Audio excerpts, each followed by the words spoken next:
사무엘하 18장. 다윗은 자기를 따라온 군사들을 점검하면서 천부장들과 백부장들을 임명했다.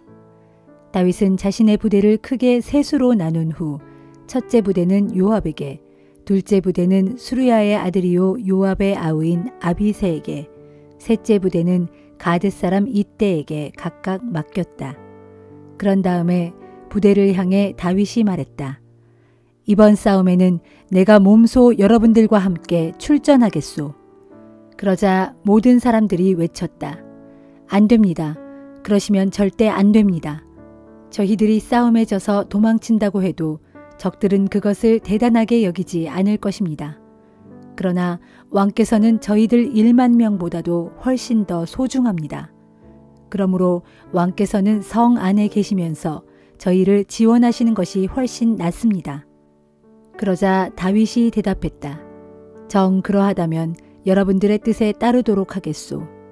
그러면서 다윗이 성문 곁에 서자 모든 군사들이 100명 혹은 1000명 단위로 행군에 나아갔다. 그때 다윗은 군대를 지휘하는 요압과 아비새와 이때에게 특별히 명령했다. 그대들은 나를 보아서라도 어린 압살롬을 너그럽게 대해 주시오. 이처럼 왕이 압살롬에 대해 지휘관들에게 특별히 당부하는 말을 다윗의 군사들이 모두 들었다. 다윗의 군대가 마침내 이스라엘 군대를 향해 나아가니 에브라임 숲에서 치열한 전투가 시작되었다. 거기에서 다윗의 군사들이 이스라엘 군사들을 크게 무찔렀다. 그날의 이스라엘 군사들 중 전사자가 2만 명에 이르렀다. 싸움이 숲속 전체로 번져나가면서 칼에 찔려서 죽은 자들보다 숲속에서 늪과 구렁 등에 빠져 목숨을 잃은 자들이 더 많았다. 그때 압살롬이 다윗의 부하들과 마주치게 되었다. 압살롬은 노새를 타고 달려가고 있었는데 그의 노새가 상수리나무 아래를 지날 때 나뭇가지에 압살롬의 긴 머리채가 휘감기고 말았다. 그래서 압살롬은 나뭇가지에 매달려 있었고 노새는 혼자서 계속 달려나갔다. 다윗의 군사들 중 한 명이 즉시 군사령관 요압에게 보고했다. 압살롬이 지금 상수리나무에 매달려 있습니다. 그러자 요압이 그 군인에게 외쳤다. 뭐라고? 네가 압살롬을 보았다고? 그러면 왜 그를 즉시 쳐 죽이지 않았느냐? 그랬더라면 내가 너에게 은 10세겔과 용사의 띠를 주었을 것이다. 그 군인이 말했다. 은 1000세겔을 달아서 제 손에 쥐어주신다고 해도 저는 감히 왕의 아들에게 손을 댈 수 없었을 것입니다. 우리 모두가 똑똑히 듣는 가운데 왕께서는 장군님과 아비새와 이때에게 나를 봐서라도 어린 압살롬을 살려달라 하고 특별히 부탁하지 않으셨습니까? 만일 제가 압살롬을 죽이는 일을 저질렀다면 왕 앞에서는 어떤 일도 숨길 수가 없으니 분명 제 목숨이 위태로워졌을 것이고 그러면 장군님께서도 저를 모르는 채 하셨을 것입니다.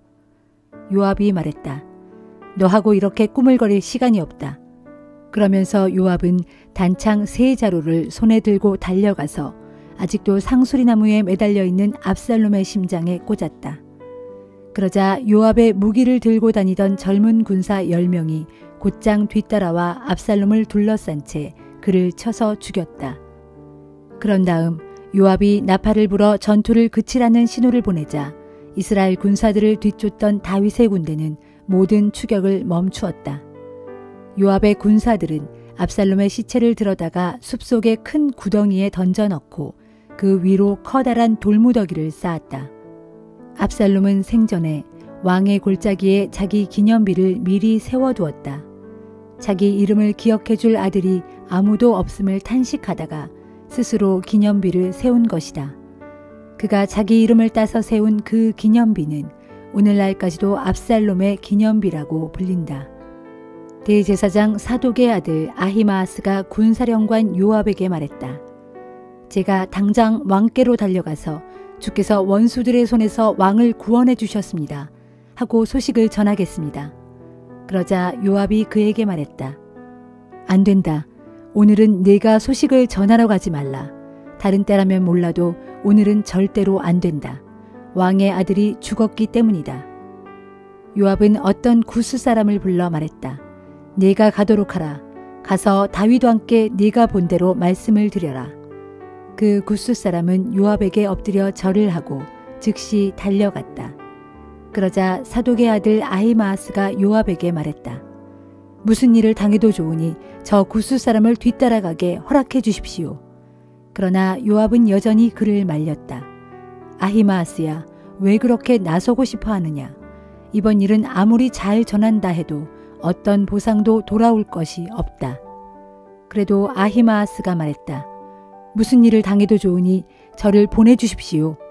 요압이 하는 수 없이 허락하자 아히마아스는 요단 골짜기를 지나는 길로 힘껏 달려서 구스 사람을 앞질러 갔다.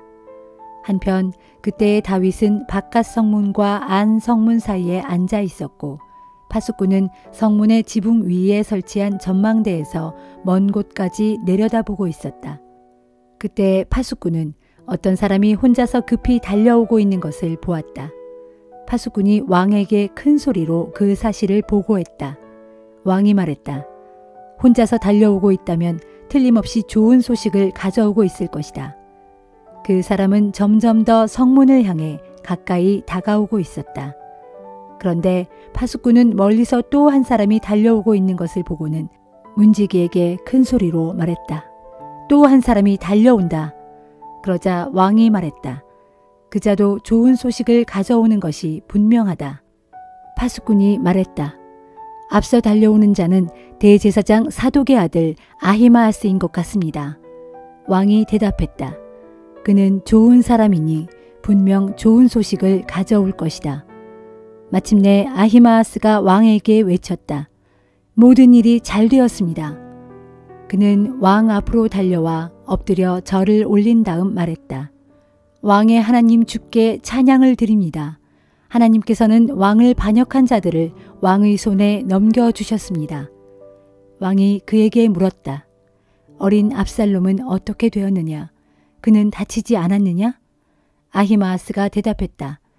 요압 장군이 이 종을 보낼 때 큰 소동이 일어난 것을 보았습니다. 그러나 무슨 일인지는 알 수 없었습니다. 그러자 왕이 말했다. 그대는 물러나 내 곁에 서서 기다리고 있어라. 그때 구스 사람이 도착하여 왕에게 아뢰었다. 왕이시여, 기쁜 소식을 가져왔습니다. 주께서 오늘 왕께 반역하여 일어선 무리들을 물리쳐서 모두 없애주셨습니다. 다윗이 구스 사람에게 급히 물었다. 어린 압살롬은 어떻게 되었느냐? 구스 사람이 대답했다. 왕께 대항하여 일어서는 모든 원수들은 압살롬과 똑같은 일을 당해야 마땅할 것입니다. 그 말을 듣고 다윗 왕은 마음이 찢어지는 것 같은 큰 충격을 받았다. 그는 성문 위의 다락방으로 올라가 큰 소리로 울부짖었다. 아, 내 아들 압살롬아. 내 아들 압살롬아. 너 대신에 차라리 내가 죽었더라면 좋았을 것을. 압살롬아, 내 아들아.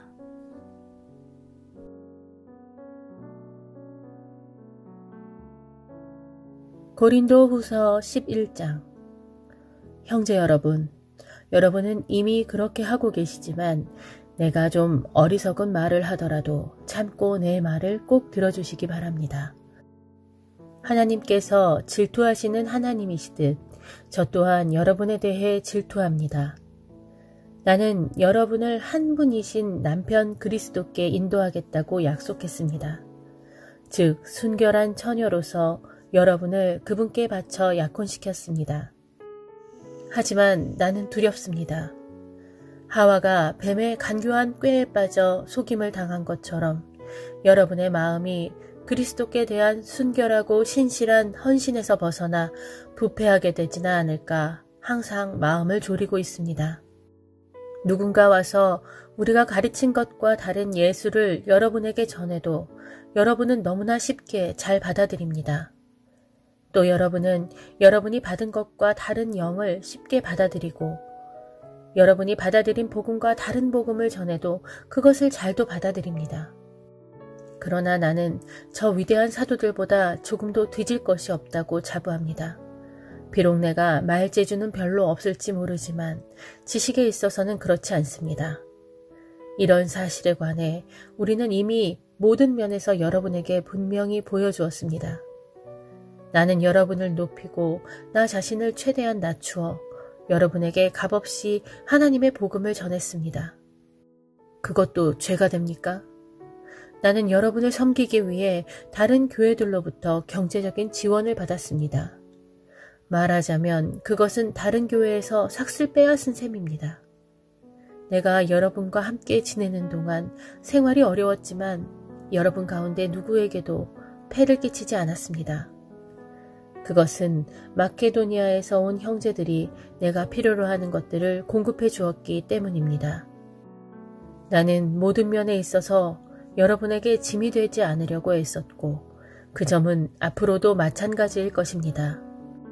진실로 내 마음속에 있는 그리스도의 진리를 두고 맹세하건대 아가야 지방에 살고 있는 어느 누구도 나에게서 이런 자랑거리를 멈추게 할 수 없을 것입니다.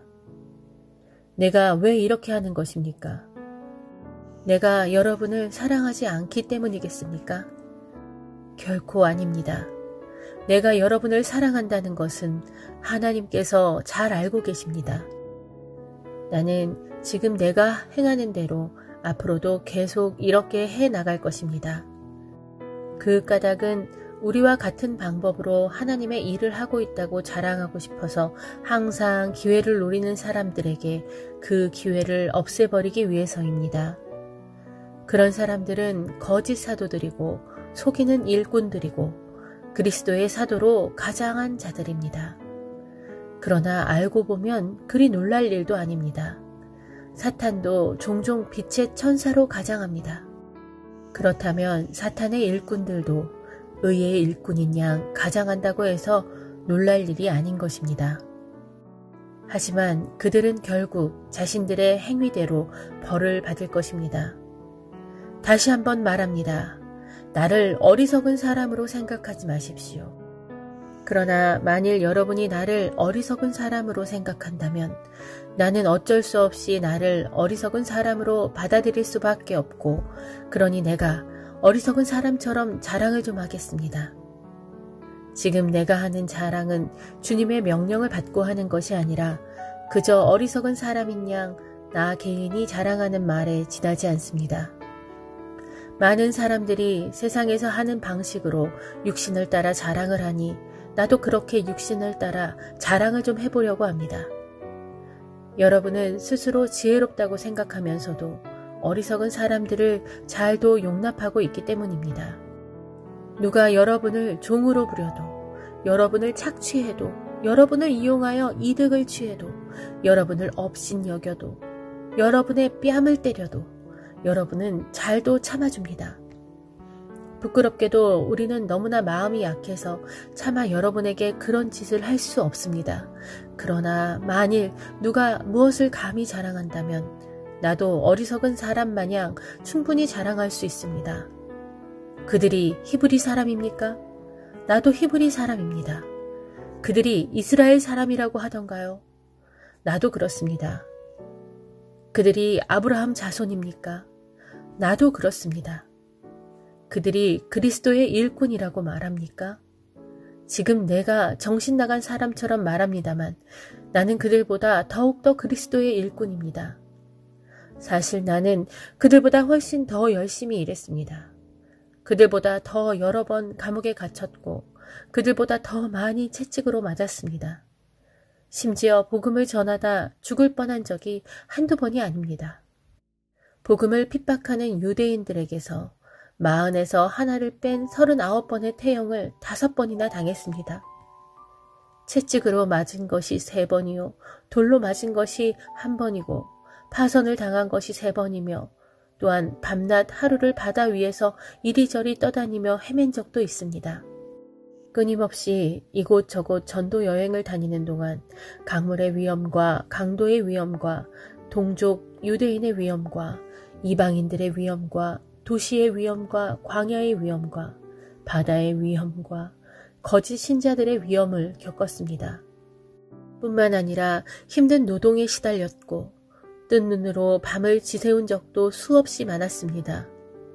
굶주리고 목말랐으며 먹을 것이 없어 굶은 적도 많았습니다. 또한 몸에 걸칠 옷이 없어서 추위에 떨었던 일도 있었습니다. 이런 일들을 다 제쳐놓고서라도 무엇보다 날마다 나를 짓누르고 있는 것이 있었으니 그것은 곧 모든 교회를 향한 내 마음의 무거운 염려입니다. 누가 약해지면 내 마음도 한없이 약해지고 누가 죄에 빠지면 내 마음도 아파 속이 뭉그러집니다. 내가 꼭 자랑을 해야 한다면 나는 나의 약한 점들을 자랑하겠습니다. 영원히 찬양받으실 하나님, 곧 주 예수 그리스도의 아버지 되시는 하나님께서는 내 말이 조금도 거짓이 아님을 아십니다. 수리아의 다메섹에서는 아레다 왕의 총독이 나를 체포하려고 다메섹 성문을 지키고 있었습니다. 그러나 형제들이 나를 광주리에 담은 후 성벽 위에 있는 창문에서 아래로 달아 내려주어서 내가 그의 손에서 무사히 벗어날 수 있었습니다.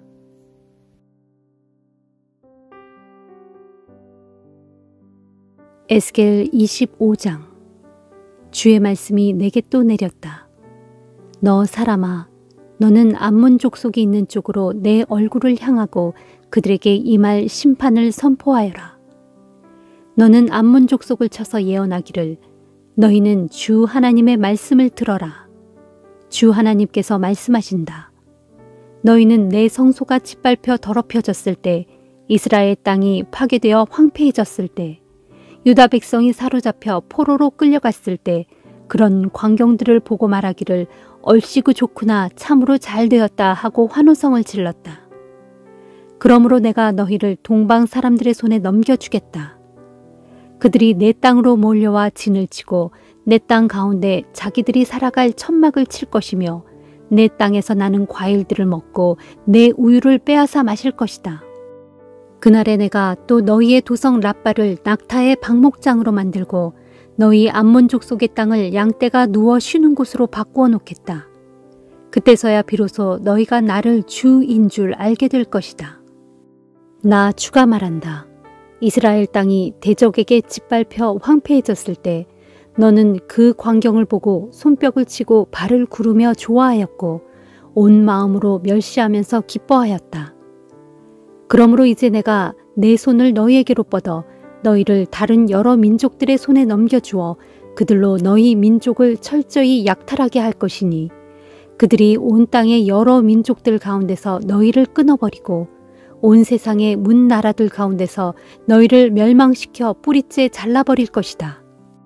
그렇게 되면 그제야 너희가 나를 주인 줄 알게 될 것이다 하여라.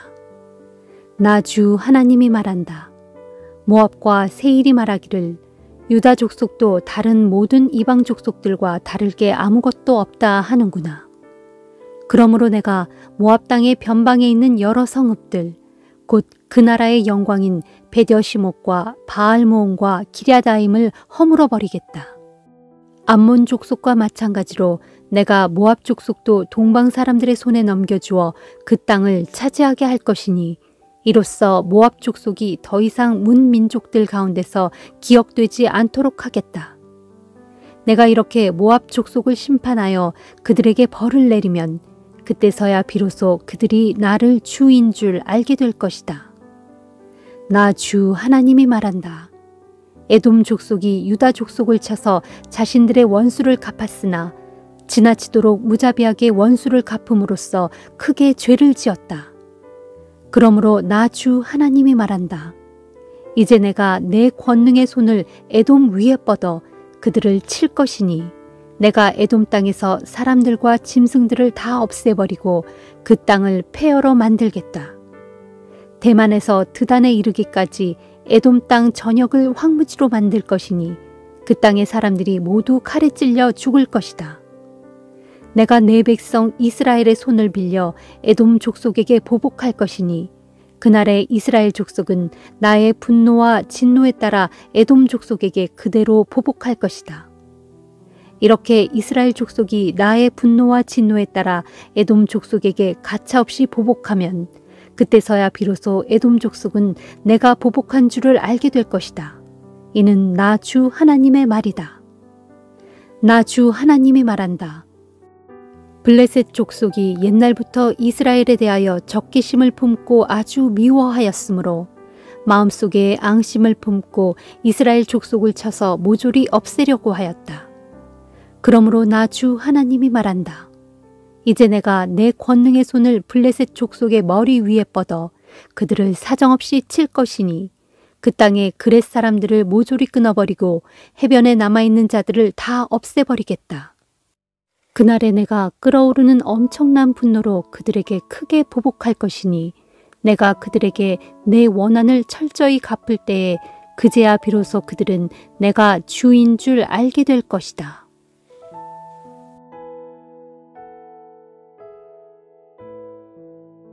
시편 73편. 하나님께서는 진실로 이스라엘에게 인자하시고 마음이 깨끗한 사람에게 선을 베푸시는 분이건만 나는 하마터면 발을 헛디뎌 미끄러질 뻔하였고 걸음을 잘못 디뎌 넘어질 뻔하였다. 그 까닭은 내가 악한 자들이 잘 먹고 잘 사는 것을 보고는 그런 거만한 자들의 형통을 부러워했기 때문이다. 그 자들은 고생이란 것을 모른 채 일평생 몸도 건강하고 아무런 문제도 없다. 살다 보면 짊어지게 마련인 인생의 근심 걱정과도 거리가 멀고 심지어 누구나 겪는 병치레도 하지 않는다. 그리하여 저들은 교만을 목걸이처럼 걸고 다니고 폭력을 나들이 옷처럼 온몸에 두르고 다닌다. 저들은 잘 먹어서 살은 피둥피둥하게 쪘고 거만하게 눈을 치켜튼 채 뻐기면서 다니고 마음속의 탐욕은 하늘 높은 줄 모른다. 언제나 남을 비웃기를 잘하고 악의에 찬 말을 마구 쏘아붙이며 거만한 태도로 다른 사람을 짓누르는 폭언을 일삼는다. 입을 놀려 하늘을 욕하고 혀를 날름거리며 온 세상을 제 소유물인 양 휩쓸며 쏘다닌다. 그리하여 하나님의 백성들조차 저들에게 홀려 저들을 뒤따르며 마치 물을 들이키듯 저들이 하는 말을 그대로 받아들여 그러면서 덩달아 말하기를 하나님께서 여기에서 벌어지는 일을 어떻게 아시랴? 아무리 높으신 분이라고 해도 어떻게 다 아실 수 있으랴 한다. 그런데 보라, 저들이야말로 정말로 악한 자들인데 언제나 세상에서 편안한 생활을 하고 저들의 재산은 자꾸 늘어만 간다. 그러므로 내가 내 마음을 항상 깨끗이 하고 작은 허물조차 없애려고 애쓴 것이 무슨 소용이란 말인가. 내 손으로 죄짓지 않고 깨끗하게 살아봐야 모두 헛일이 아니었던가. 그런 나야말로 악인처럼 하루 종일 얻어맞기 일수요. 아침마다 벌 받는 것이 내 하루 일과처럼 되지 않았던가.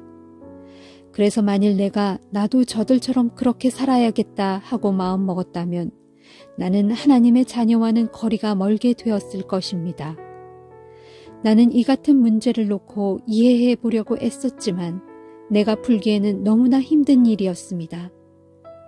그러나 내가 마침내 하나님의 성전에 들어가고 나서야 비로소 악한 자들의 종말이 어떻게 될 것이라는 것을 깨닫게 되었습니다. 보라, 주께서는 저들을 넘어지기 쉬운 미끄러운 곳에 두시어 결국에는 파멸의 구렁텅이에 쳐넣으신다. 그러면 저들은 갑작스럽게 파멸로 치닫게 되니 큰 공포에 휩싸여 어찌할 바를 모른다. 그리하여 아침에 일어나면 모두 사라지는 꿈과도 같이 주께서 일어나 행하실 때에 저들은 한낱 꿈처럼 흔적도 없이 사라지고 만다. 그동안 내 마음이 심히 괴로웠고 내 창자가 찔린 듯이 아팠지만 나는 우둔하여 아무것도 몰랐고 주님 앞에서 한 마리 짐승과도 같았다. 그러나 내가 주를 떠나지 않고 항상 주와 가까이 하였으므로 마침내 주께서 내 오른손을 붙들어 주셨다. 주여, 주께서는 주의 교훈으로 내게 일러주시고 나를 이끌어 주소서. 그리하여 마침내 주님의 영광스러운 곳으로 이 몸을 데려가 주소서. 하늘에 올라간들 내가 주님 외에 누구를 의지할 수 있겠습니까? 땅에서도 내가 주님 외에 무엇을 더 바라겠습니까? 내 몸과 마음이 다 시들어갈지라도 하나님께서는 언제까지나 나의 힘이시며 나의 영원한 몫이십니다. 주를 멀리하는 자들은 다 멸망하리니 주께서는 주께 신실하지 못한 자들을 모두 쓸어버리실 것입니다. 그러나 이 몸은 하나님 가까이에 있으니 너무나 좋습니다. 내가 주 하나님을 나의 견고한 도피처로 삼았으니 이 몸은 주께서 행하신 모든 일들을 널리 전파하렵니다.